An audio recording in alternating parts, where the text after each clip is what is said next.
अरे ओछू नाक पण असली नाक। MDH કાશ્મીરી લાલ મરચાની પાવડર।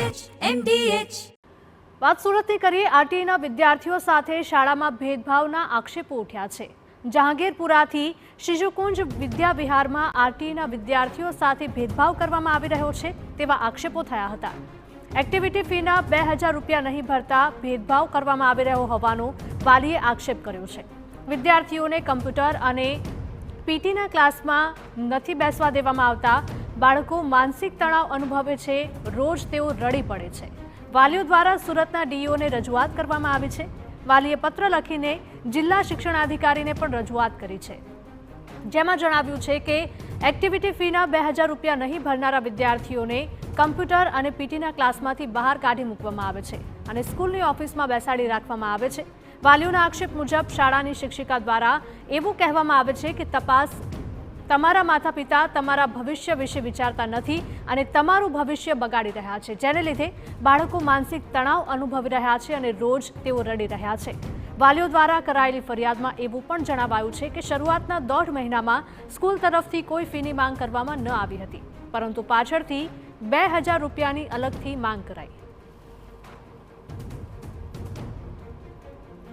સાથે 2000 રૂપિયા એક્ટિવિટીની ફી માંગતા હતા, એટલે અમે બધા શિક્ષક પાસે ગયા હતા કે તમે ફીસ શેની માંગો છો, તો એનું કહેવું એવું છે કે અમે કોમ્પ્યુટર, શારીરિક શિક્ષણ, પીટી અને કરાટે અને ડાન્સની એક્ટિવિટીના પૈસા તમારી પાસે માંગીએ છીએ અને એ તમારે ફરજિયાત આપવા પડશે અને જો તમે પૈસા નહીં આપો તો અમે તમારા બાળકને એક્ટિવિટીમાં બેસવા દેશું નહીં। અને બીજા દિવસે જ બાળકો જ્યારે સ્કૂલે ગયા હતા ત્યારે બાળકોને ઓફિસમાં બેસાડી દેવામાં આવ્યા હતા પીડીઆરમાં અને બાળકોને આ શિક્ષણથી વંચિત રાખવામાં આવે છે। એટલે અમારી એવી માંગ છે કે અમને આ તરફથી ન્યાય મળે। મેં એમ કીધેલું છે કે તમારે પૈસા તો ભરવા જ જોઈએ, પૈસા નહીં ભરો તો તમારું બાળક ઓફિસમાં બેસે અને એમને એક્ટિવિટી ને એવું કરવામાં આવશે નહીં। તો અમે પછી પાછા બીજા દિવસે ગયા ને તો મારું બાળક ઓનલાઈન એકલું બહાર બેઠું હતું અને એમને એક્ટિવિટીને ઓલું ન કરાયું, ભણાયું હતું નહીં અને રોવા માંડ્યું હતું। બહુ મારો છોકરો રોયો અને એ કે મારે અહીંયા ભણવા પણ નથી જવું અને મને બહુ ટોર્ચર કરે છે। એ કે મેમ ડોળા બહાર કાઢે છે, ખીજાય છે, આમ સામું જોઈને તો આપણે ખીજાય એવું કરે છે। અને પછી મારો છોકરો હાવ ગભરાઈ ગયો અને બહુ રોતો હતો। એમણે ના પડી કે મારે અહીંયા ભણવા રહે છે, ભલે સરકારીમાં આવ્યો હતો, બીજે ગમે આવ્યો પણ ત્યાં ભણવા મારે નથી જવું એવું કહેતો હતો। હકીકતમાં આરટીઈના નિયમ મુજબ વિદ્યાર્થીઓ પાસેથી કોઈ પણ પ્રકારની ફી વસૂલી શકાય નહીં, પરંતુ તેમ છતાં શાળા ફી કઈ રીતે માંગી રહી છે તે સૌથી મોટો સવાલ છે। સુરતની એક સ્કૂલે અત્યારે એક વિદ્યાર્થીઓ અમુક છે શાળાના એની સાથે રીતના ભેદભાવ કર્યો છે કે તેમને એક્ટિવિટીથી દૂર રાખ્યા છે અને સ્કૂલની અંદર એ ક્લાસની અંદર બીજા બાળકોની સાથે બેસવા નથી દેતા, કોમ્પ્યુટર ક્લાસ જોઈન કરવા નથી દેતા અને વાલીઓને ધમકી આપે તમારાથી થાય કરી લો। તો આ બાબતે જો તમારી ગુજરાતની કોઈ પણ શાળાની અંદર તમારે ધ્યાનમાં હોય કે તમારા બાળકો સાથે આવો ભેદભાવ થઈ રહ્યો છે તો તમે સંપર્ક કરો, કારણ કે ટોટલી આરટીઈના નિયમની વિરુદ્ધ છે। કોઈ પણ શાળા આ બાબતે ફી માંગી ન શકે અને 1 થી 8 સુધી એમને દરેક ફી સરકાર દ્વારા ચૂકવવામાં આવતી હોય છે। શિશુકુંજ વિદ્યા વિહારના આચાર્ય દ્વારા આક્ષેપોને નકારી કાઢવામાં આવ્યા। વિદ્યાર્થીઓ સાથે કોઈ પણ પ્રકારનો ભેદભાવ કરવામાં નથી આવતો તેવું આચાર્યએ નિવેદન આપ્યું છે। એક્ટિવિટી માટે કોન્ટ્રાક્ટ આપેલો હોય, ફી લેવાય છે। એક્ટિવિટીમાં જોડાવા માટે કોઈને દબાણ કરવામાં નથી આવતું।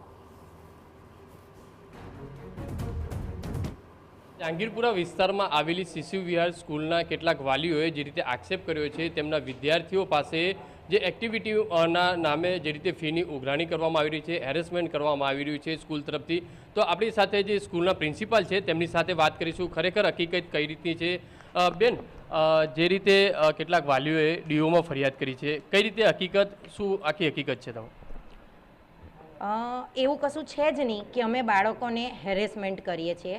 અમારે ત્યાં કોઈ પણ બાળકના વર્ગ અલગ નથી, બધા જ બાળકો સાથે જ ભણે છે અને જે એક્ટિવિટી ફીસ છે તેની બહારથી અમે કોન્ટ્રાક્ટ આપેલો હોય એ પર હેડ પૈસા લે છે અને અમે બાળકને કોઈ પણ પ્રકારનું હેરેસમેન્ટ કરતા નથી। યોગ, કરાટે, ડાન્સ, સ્પોકન, ફીસ નહીં હોય, એ પર હેડ હોય, આખા વર્ષનો કોન્ટ્રાક્ટ હોય। એ પણ અમે પેરેન્ટ્સને કીધું છે કે જેમણે એક્ટિવિટીમાં જોડાવવું હોય એમણે જોડાવવાનું। આક્ષેપ જે રીતે કરે છે કે જે આરટીઈમાં જે પ્રવેશ લીધો છે તે વિદ્યાર્થીઓ કોઈ એક્ટિવિટીની ફી ભરવાની રહેતી નથી, છતાં પણ તેમની પાસે માંગાય છે, એવો આક્ષેપ છે। સોરી, એવું કોઈ દબાણ નથી। બધા જ સ્ટુડન્ટ પાસે એક્ટિવિટી ફીસ લેવામાં આવે છે અને બધાને જ પોતાની સવલતે ભરવાની જાણ કરીએ છીએ।